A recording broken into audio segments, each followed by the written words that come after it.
and foremost, remain calm. Call 911.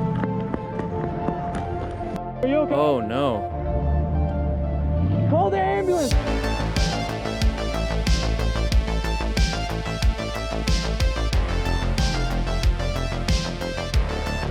It's to ride in the proper gear. Oh, jerk. So yeah, who is it? Just car drivers? Is it just car drivers being jerks? No, it's motorcyclists. Fast flow Casey, let this go. I'll talk to the rookie that did this.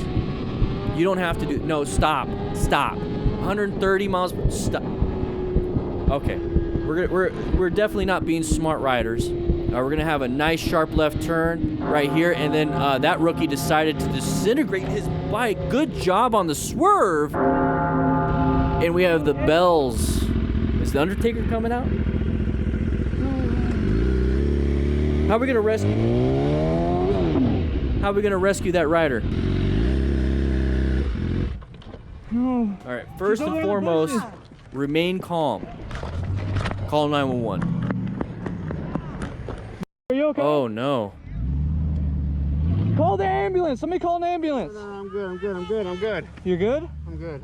No ambulance. He's got some He road said no rash. ambulance. Yeah, call an ambulance. He There you said no good. ambulance. No, call Are you 911 sure you're anyways. okay, I'm bro? 100%. I'm good. Can you, bro? can you move your legs? Good. I'm 100%. I'm out. Can you move your I'm legs glad or this anything, rookie dude? is fine. Okay, well, that's the thing is he's not in a place to say he doesn't want medical Oh treatment. my god. Look, that's what I was doing. Did you, if I call 911? Yeah, the lady is. Just later.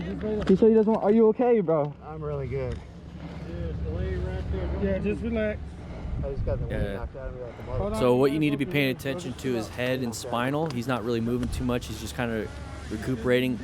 You shouldn't move, Beast. but it's up to them if they want to. If they're aware and they decide they want to do it, they God do damn it. it, It's their man. mercy. Give them the best education and knew he information was as you gonna do possibly it. can, so they can have an informed decision when they want to stand Man. up. That gear saved you a lot, bro. I think it did. Hey, acquire and utilize personal protective equipment. Thank you, rookie, for at least wearing gear. Okay, you're trying to be a smart rider. You're fine. It went a little too fast. So we're going through here. Our some dude just passed us. Another rookie just passed us, and we're gonna go around this corner, and then we dump the bike before even getting off the road. What do you think happened there? You see the little brake lights pop up, right? Let's take a quick look. So there's the brake lights. So he's probably learning trail braking online, realizing that he should have been, not doing that. Should have been going a little bit slower, okay?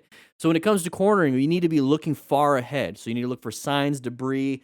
You need to look for the possible entry that we have going on. You need to adjust your speed for first and foremost. You might be going way too fast. Okay, so let's adjust that speed before even getting into the corner. Okay, we got to look far ahead to see it, adjust the speed. Then you got to do some really good throttle control. Got to maintain that throttle, maybe even give it just a tiny bit more. So if you enter in slow, you can give it a little bit more so it stabilizes that front suspension, and so you're not, doing jerky movements. Now remember, don't do jerky movements. That's a bad thing. So you're not going like this with the throttle, or you're doing this with the handlebars. No, nice and smooth, and then get through the turn. If you have it set up appropriately, you're going to be able to make that turn, especially with a good speed. And then that's the other thing, is that you have to constantly be looking, okay? So you're constantly looking through the turn, and you're trying to find your exit. I have a feeling this person got a little bit freaked out by that car coming out and breaking his line of sight. So when that happens, we applied the brakes, panicked, smashed him. It either stood him up so that he went straight, or he lost traction on that tire. So either way, maybe not go this fast. I think that's the big factor here. So we just witnessed our buddy crash, or another rookie crash. What do?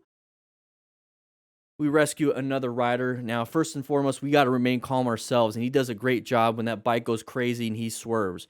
We need to ensure our own safety. That was part of that. We need to stop any major bleeds. Okay, if he's bleeding out, you see a little bit road rash on the rider's left arm. That's not a major bleed. That's like an oozing capillary bleed. It should be self-sealing. And then quickly assess the severity. Is it a head injury? Is it a spinal cord injury? Do we have any shocky symptoms? We'll flip the card over and we will find out. Right here, we have all of the symptoms. Okay, are they disoriented? Does he have any loss in sensation? Is he like pale, cool, diaphoretic? What that means, clammy skin. Diaphoretic means you just literally walked out of the pool. You got out of the pool and you're just dripping. That's how sweaty diaphoresis is.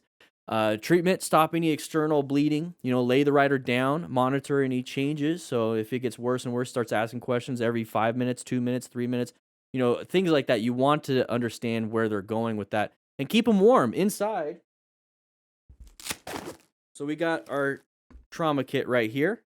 So we do have triangular bandages, but then we do have an emergency blanket, a Mylar blanket. Among other things, we got trauma shears, we got Sharpie 2 tourniquets, a bunch of 4x4s, 5x9s, triangular bandages, CPR mask, a whistle, everything here, plus the Smart Rider patch. So these are actually on sale, plus gloves. These are on sale right now. I think they're like 20% off. That's the lowest they're ever going to be. But that is how you rescue another rider. So he just crashed, and we're going to go ahead and ensure our own safety, move out of the way, and we're still going to ensure our own safety by pulling over in a safe environment. We're going to do a nice little U-turn, practicing his fundamental skills. Very good.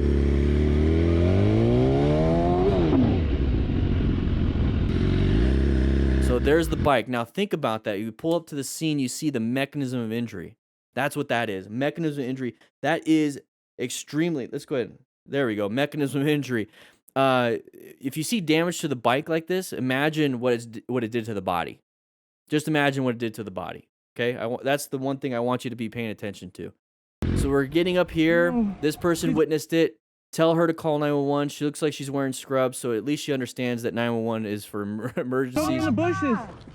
So he's in the bushes. Now remain calm, because if you're running, what just happened? You left your rescue kit on the bike. Pay attention, relax, grab your rescue kit, take your gloves off so you can put on new ones, and start walking towards the scene, gathering information. It's just like speeding through an intersection. You're not going to gather all the information you need because it's just you went too fast. So if you walk to the patient, I get it, it's freaky, you need to remain calm. But when you're walking to the patient, you're able to see everything and start thinking and planning. And you can be like, okay, I got to get this, I got to get this, I got to get this. Let me get the card out. What do I do? What do I do? It's right there. So we're going to get up here. Now, it looks like he's not moving. No buenos. Are you okay? Oh, he's moving. Good, good, good. Call the ambulance. Somebody call an ambulance. Very good. I'm good. So now he's speaking. So this is your first moment to hear it. So he has a good airway. He is breathing. And that means his circulation is going. So ABCs of basically all that stuff. Well, I like to do CAB, circulation, airway, breathing, because in an emergency trauma, that's really important. So that the fact that he's talking and he says he knows what's happening means those things are working. You good? I'm good. No ambulance. He said no ambulance. No ambulance. Now, here's the thing. Call an ambulance anyways. You can do a patient refusal. You don't have to be transported. That's all. Just in case he starts to get worse, you still want the ambulance on scene. 100%. So he's got road rash right here. I'm good. Are you good, bro? 100% I'm good. Now start asking some questions. What's your name? What day it is? Who's the president of the United States? What's my favorite color? What is your mom like? Just little things like that. I want to know. So just to be clear, he should not move. Exactly. You don't know if it's a spinal cord injury. He was refusing medical treatment. That's fine. Now, if he doesn't want you touching him, that's where you have to ask, hey, can I check you out? And he says, no, you can't do it. If he's unconscious, that's implied consent, and you could totally do that. You good? Can you move your shit? Oh my God. Let me get your shit out of the way. So remain calm, call 911, get yourself out of there. Look at the mechanism of injury when it comes to this. Look at that. If this bike is destroyed, imagine what happened to the internal organs. Now, our bodies are amazing, amazing biological machines.